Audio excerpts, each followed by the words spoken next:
All right, so today we're continuing our discussion from last year. Stephen Beer is here. He's a CPA who we work with on a lot of our buildings. And we began a conversation last year on budgeting. On the expense side, this year we're going to talk about on the revenue side. Talk about income streams, hidden income streams, hidden assets, and mainly we're going to focus on reserve funds and the proper use of reserve funds, when you can borrow from a reserve. So why don't we start with Stephen, because he's got a lot to say and he's very interesting. Thank you. So now that I scared you and I said everybody doesn't want to pay anymore and they want you to take care of it, how are you going to find a way to do that? And one of the items that I use, I call it nickel and diming, but it really isn't nickel and diming when you really look at it overall. But anywhere you can get an additional charge, or you can create an additional revenue stream, or you can unleash an asset that exists in the building, but it hasn't yet been taken advantage of. You are working towards that goal of taking care of the issue for the unit owners, keeping the common charges at the set amount or level. This is a very positive thing for the boards to do, and the unit owners are very appreciative when we do this. So we can do the various items. We're going to talk about the items that are additional revenue later. We're going to see about unleashing some revenue here from different places.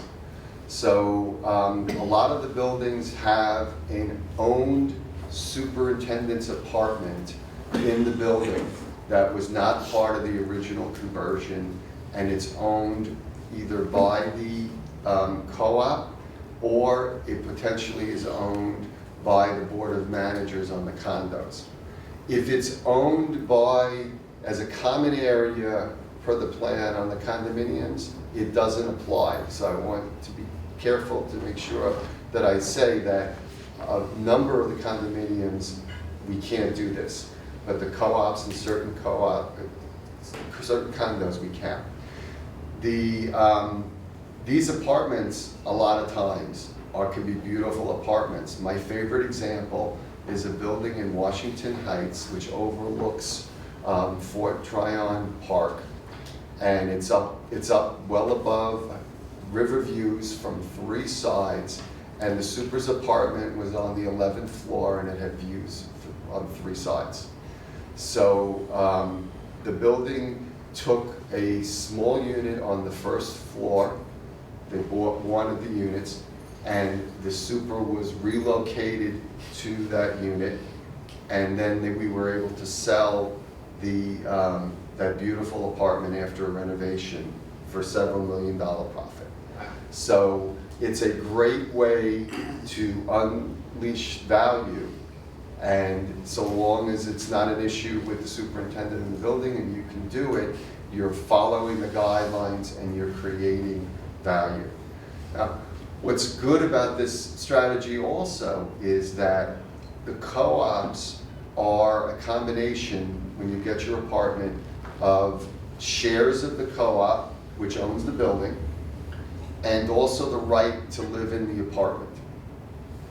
So if we valued the building as a piece of real estate, if we had it appraised that it wasn't a co-op, we would come up generally with a number that is less than the value of all of the apartments in the building. So it means something exists other than the apartment itself, because if it was, it would be a clear amount. That tends to be considered the use of the apartment, that people walk in, this is the apartment I want to live in. I love the view, I love the layout, this is the one I want to live in. So that's deemed to be the right to live in the apartment. So when we sell a unit that the co-op owns, when we sell shares, we allocate as low as possible an amount to the right to live in the apartment and the most to the shares of the corporation. When IBM issues shares, there's not a taxable event because they're getting proceeds in the market for selling their stock. So there is no gain, there's no taxable gain on this money. So it's not only that we are creating this value through the sale of the super's apartment, but we're doing it basically tax-free. So it's a very helpful way to raise money. Sometimes there's area on the roof that either can be used for a community area, a patio area, or for specific terraces for units that are up there that wasn't built that way. So the community area tends to just be a building amenity. It helps everybody, so it's not a revenue generating option.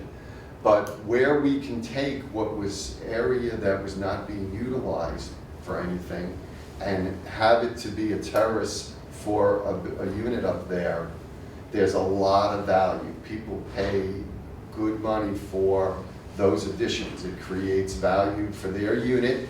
It makes their lifestyle better. So this is another great way of sometimes not a lot of cost when a roof project is being done to do the roof in the way that there are new terraces that are created and the units take them. So that's another one that creates it. And generally, these are done through the issuance of new shares as well. It's set up with the lawyers, a certain number of shares are sold.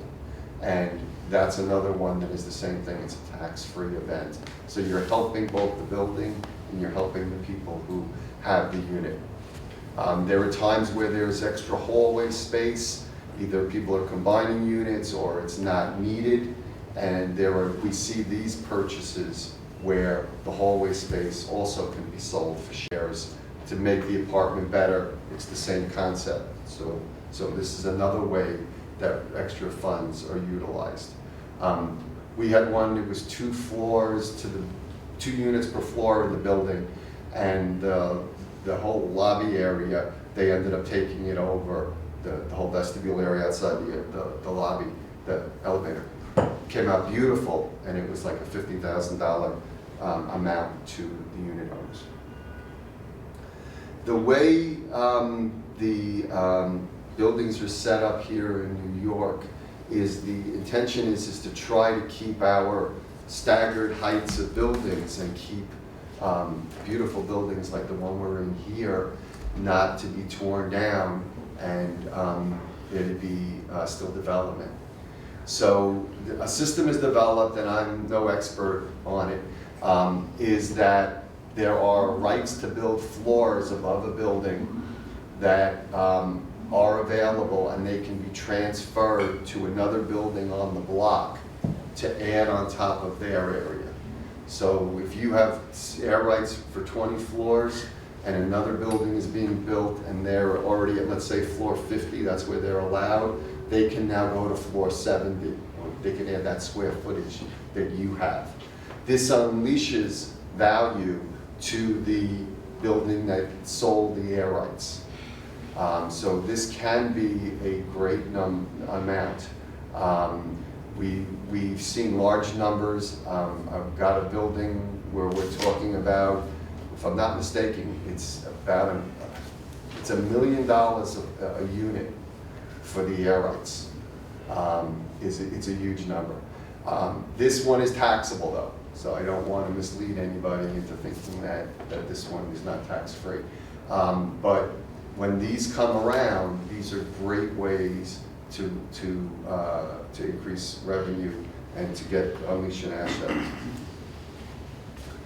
A lot of times when I go to the annual meetings, we end up having them in the basement, and I've just gotten inquisitive over the years of looking around and what it is, and more than once I've raised the issue, hey, is anybody looking for additional storage, or is there, would you consider a fitness room, things like that, to my boards, because there's extra space down there which really isn't being used.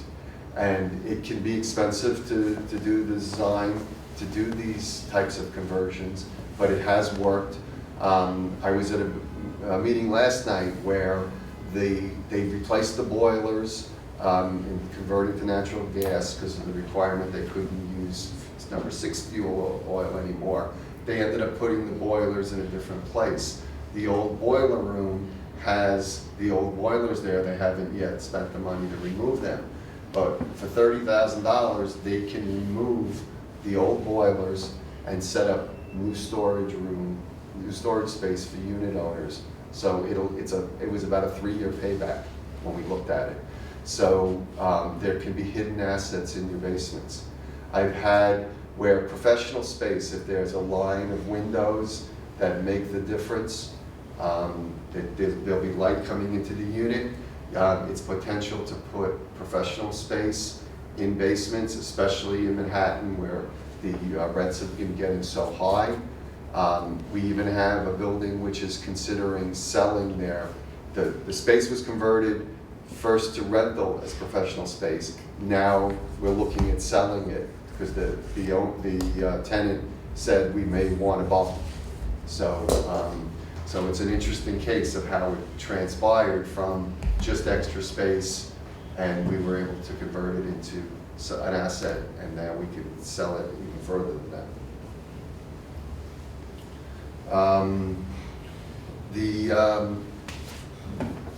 It's a little, it was happening more in 2009, but what has happened is sometimes people get in over their head with their apartments. It happens more in recessions, that for some reason the common charges don't get paid and the unit ends up going to foreclosure. And the lenders are very hesitant to take back the units, so they're sort of sitting on it. And I think sometimes the lenders don't always keep track of everything that they should.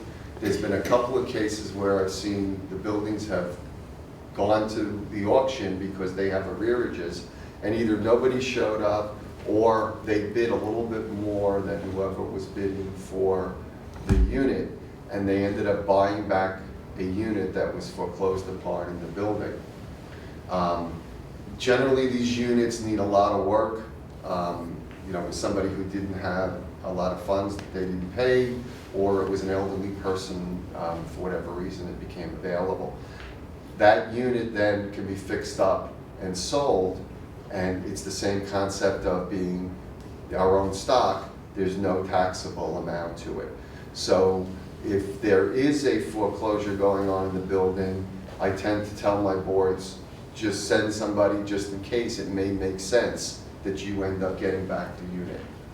I have one the building was damaged by Superstorm Sandy, and they don't expect that the lender will appear at some point. They believe they own the unit right now, but for the summer season, they were able to fix the unit up enough and rent it for the summer season. So they owned it. The lender hasn't moved on it yet. They picked up rental income for the summer season on it. So there are, you know, different aspects of how to do this. I have another building. I thought it was pretty ingenious. The larger apartments, when you get to 2-bedroom, 3-bedroom, end up being priced higher on a square foot basis than the studios. They're just more, there are less of them and there's more demand for them. So one of the boards realized that there were there was a 1-bedroom and a studio next to each other that both had been on the market for a long time. And they ended up buying the 2 units. They had their right to convert, to combine them, built the 2-bedroom, and made a $500,000 profit. So you're living in the building, knowing what's going on can be an important way to realize some big increases in cash from hidden assets.